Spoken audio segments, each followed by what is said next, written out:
Ok, maintenant on va passer aux matériaux, mais aux matériaux de façon très basique, hein, juste histoire de comprendre comment est-ce que le système de matériaux fonctionne. Alors je vais choisir cette chaise. Vous allez dans l'onglet matériaux ici, donc dans les propriétés, donc matériaux, hop. Alors soit vous faites un nouveau, si vous en avez pas, et moi il se trouve que je les ai, parce que j'ai dû préparer le tuto, donc je les ai déjà fait, donc sinon, si vous en avez déjà, vous cherchez ici, et vous cherchez par nom. Alors je vais faire nouveau quand même, tant pis j'aurai des doublons. Alors nouveau, là-dedans, vous allez donner le nom de ce matériau, voilà. Ce qui fait que du coup, maintenant, il est dans la liste. Il est nommé, ce sera plus simple pour le retrouver. Alors pour faire du bois, bon par défaut vous avez la petite sphère qui vous représente un peu à quoi ressemblera votre matériau. Vous pouvez demander à ce que ce soit en plan, en cube, en Suzanne, on la retrouve, en particules, et en fonction du monde. C'est pour la réflexion, tout ça, bon, c'est pas bien utile. Pour nous en tout cas. Donc on va laisser en sphère, parce que c'est ce qui est plus représentatif des matériaux. Alors on a le diffuse, premier onglet, qui est rien d'autre que la diffusion de lumière sur l'objet, donc l'intensité, vous voyez, il y a plus ou moins de lumière sur l'objet, tout simplement. Et donc du coup, on peut aussi choisir la couleur de diffusion de la lumière, donc marron, pourquoi pas, voilà. Ensuite, dessous, spécular. Spécular en fait c'est l'impact lumineux sur l'objet. Donc c'est ce petit cercle blanc que vous voyez dessus. Si j'augmente l'intensité, vous voyez mieux. Vous voyez. Bon, il y a très peu d'objets dans la vie réelle qui a cet impact lumineux, mais bon, il y en a quand même, donc du coup ça peut toujours être utile pour faire les matériaux les plus fidèles possible. Bon, le bois n'en a pas, donc on va enlever. Alors hardness, je vais quand même vous dire ce que c'est hardness. En fait, plus vous en mettez, et plus le spécular va se concentrer. Pour faire vraiment un effet boule de bowling par exemple. Et à l'inverse, moins vous en mettez, et il va plus se transformer en diffuse. Vous voyez. Donc voilà. De toute façon, l'intensité du spécular, on enlève complètement, puisqu'on n'en veut pas. Shading, je vous expliquerai plus tard, rien de bien compliqué. Et transparence et mirror, on va voir ça tout de suite après. Et les autres, pour l'instant, on n'en a pas besoin. Donc voilà, donc je choisis l'autre chaise. Pas besoin de refaire un nouveau du coup dans les matériaux, il suffit juste d'aller chercher le matériau que vous avez fait juste avant. Voilà. Et voilà. Évidemment, vu qu'ils sont tous liés au même matériau, si vous en modifiez un, les autres suivent. Hein. Vous voyez, c'est pas un matériau par objet, mais un matériau partagé par les objets, tout simplement. Donc là, on voit comment mettre un matériau sur l'entièreté d'un objet. Il suffit de sélectionner l'objet, aller dans les matériaux. Problème pour la table maintenant, imaginons que je veux que le centre de table soit en verre et que le cadre en bois. Alors dans ce cas, ça va être un petit peu plus délicat, mais pas compliqué pour autant. Toujours dans les matériaux. Avant tout, il faut charger le matériau qui a le plus sur l'objet. Donc le bois, il y aura plus de bois que de verre, parce que seul le centre de la table sera en verre. Donc hop, bois. Voilà, du coup ça s'applique à tout l'objet. Comme tout à l'heure pour les chaises en fait. Sauf que quand on va passer en mode edit maintenant, vous voyez, il y a assign, select et deselect qui s'affichent en plus, qui nous permet en fait d'assigner un matériau à une face de l'objet. Déjà il faut le faire ce matériau, donc on appuie sur plus ici, voilà. Et là pareil, le menu habituel, nouveau où on va chercher, je vais faire nouveau, on va appeler ça vert, ou comme vous voulez, moi j'appelle ça vert 2 parce que j'en ai déjà fait un, voilà. Spécular, shading, tout ça vous pouvez toujours vous amuser, enfin spécular, diffuse, tout ça vous pouvez toujours vous amuser à jouer dedans, il n'y a pas de problème. Donc nouveau truc maintenant pour le faire, c'est transparency, il suffit de cocher. Et alpha en fait c'est la transparence, plus vous baissez, et plus ça sera transparent. Alors le Z transparency c'est une transparence basique, ça fait juste que rendre la couleur transparente. C'est pas terrible, bon, c'est bien pour des petites choses, mais là pour du vert, c'est pas très réaliste quoi. Donc on va utiliser le ray trace, donc le procédé du ray tracing, le lancer de rayon en français. Donc hop, donc pareil, on a toujours alpha. Sauf qu'en plus là, on a plein de paramètres, comme la limite, c'est-à-dire jusqu'à où on peut voir à travers ce verre, la définition, follow, filter, bon c'est pas la peine de s'attarder là-dessus. Et Yor en fait c'est tout simplement la réfraction. En fait on va dire ça, ouais, la réfraction. C'est-à-dire qu'il va déformer le, ce qu'on voit à travers l'objet en fonction de la géométrie de l'objet. Donc si on en met un petit peu, on voit tout de suite. Voilà. Donc alpha on met à fond. Voilà, donc là comme c'est une boule, ça déforme bien comme il faut, en fonction de la géométrie. Ensuite gloss, on a amount avec gloss. En fait c'est le côté lisse du verre, c'est à dire que si on va baisser amount, vous voyez, ça va granuler tout ça. Ok, donc on va en mettre un petit peu histoire qu'on ait de la matière et qu'on voit pas juste à travers bêtement, qu'on ait un petit peu de matière, qu'on voit le verre. Donc voilà. Donc maintenant on voit là-haut dans la liste des matériaux pour le même objet, donc la table, j'ai bois et verre.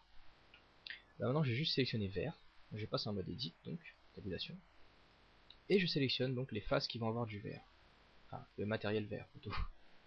Je sélectionne verre et je fais assign tout simplement, et j'assigne le matériel vert à ces faces là. Et il est possible aussi, grâce à ce petit volet par exemple, de sélectionner, imaginons que je veux sélectionner uniquement tout ce qui est en bois, je me mets sur bois, et je fais select, et il sélectionnera toutes les faces qui ont le matériau bois, tout simplement. Ça peut aider des fois. Donc voilà, donc select et deselect, hein. Deselect c'est normal, en fait il les sélectionne tout simplement, je pense que vous avez compris. Donc voilà comment affecter plusieurs matériaux à un seul objet. On va voir ce verre vite fait, voir un peu ce que ça donne. Donc F12 ou image dans rendu. Et voilà. Plutôt réaliste quand même comme verre. Oui, plutôt réaliste en fait. Donc voilà, quelque chose de basique. Bon, j'admets que la scène n'est pas magnifique, quand même. C'est basique, faut pas oublier que c'est une première scène quand même. Les matériaux sont pas bien poussés, c'est que des couleurs. Pour l'instant on a vu que le vert qui est vraiment bien. On va peut-être ajouter un petit miroir aussi, ça peut être sympa. Comme ça vous pouvez voir comment on fait le miroir. Comme ça vous aurez vu vraiment dans la globalité comment fonctionnent les matériaux. Alors, un petit miroir. Je vais me mettre, le miroir je vais le mettre ici. Donc je vais me mettre dans cette vue là. Donc 3 vue de côté, puisque là je suis en vue de face, et 3 vue de côté. Je vais bouger un peu pour que vous compreniez. Voilà. Donc 3. Je pose mon curseur 3D. Je pose mon curseur 3D au milieu de l'endroit où je vais intégrer mon plan. Shift A comme add, je cherche plane comme plan. Align to view, j'aligne à ma vue. Les manipulateurs d'échelle sur les axes. Et là je m'amuse à tailler mon miroir comme j'ai envie. Voilà, G pour bouger dans le plan et S pour faire mise à échelle globale. Voilà. Mon miroir évidemment est au milieu de ma scène, c'est pas grave. Je reprends les manipulateurs de translation et je le pousse. Pas dans le mur, mais là c'est bien.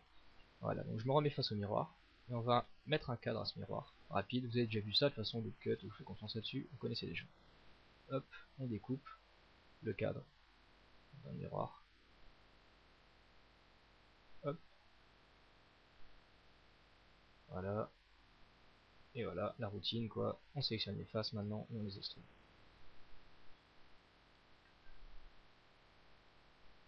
Voilà, un petit cadre, ou une télé, selon.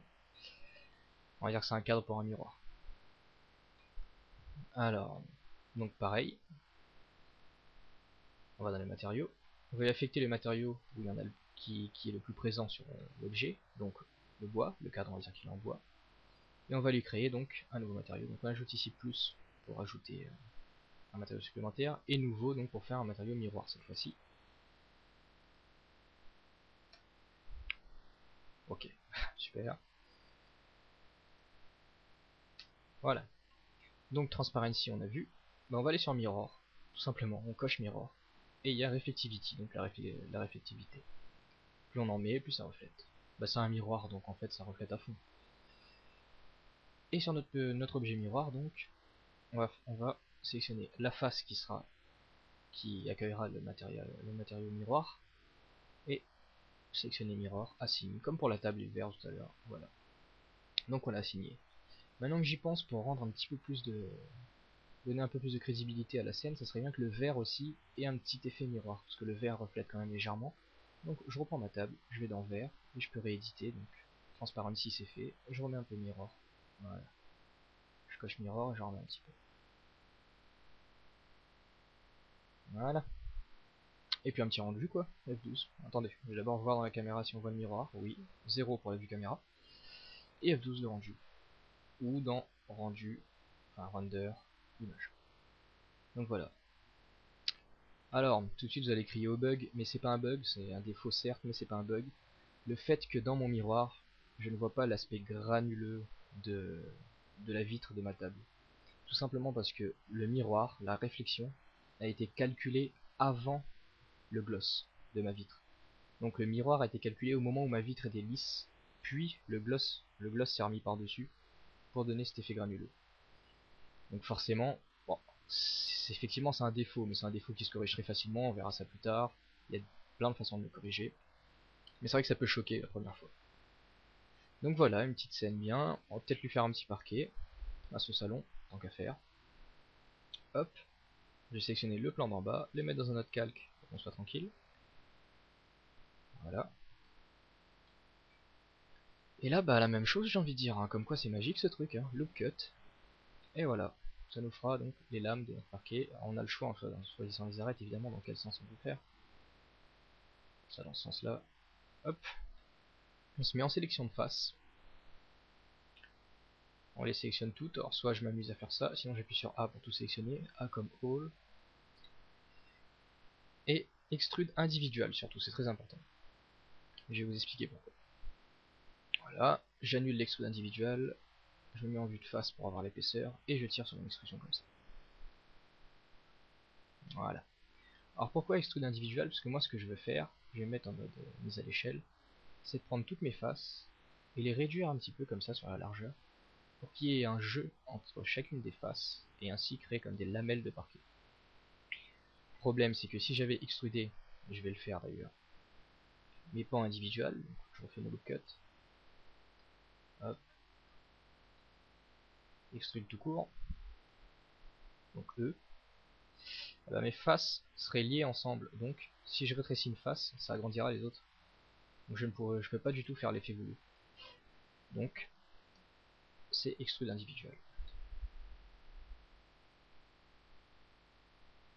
Hop, un peu d'épaisseur. Voilà. Donc maintenant je peux retailler la largeur donc avec le T-scaling de mes faces. Alors je peux faire toutes une par une. Alors je vais m'amuser déjà parce que ça va être long. Et surtout ça va pas être la même distance à chaque fois entre chaque planche. Ou sinon je peux toutes les sélectionner. Alors pour aller plus vite dans la sélection il y a un pinceau. Alors on appuie sur C. Et là je clique tout simplement normalement avec le clic gauche, je reste appuyé. Et tout ce qui passera dans le pinceau sera sélectionné. Et si j'appuie sur la molette avec le pinceau, ça désélectionne. Voilà. Et pour enlever le pinceau, c'est clic droit. Voilà.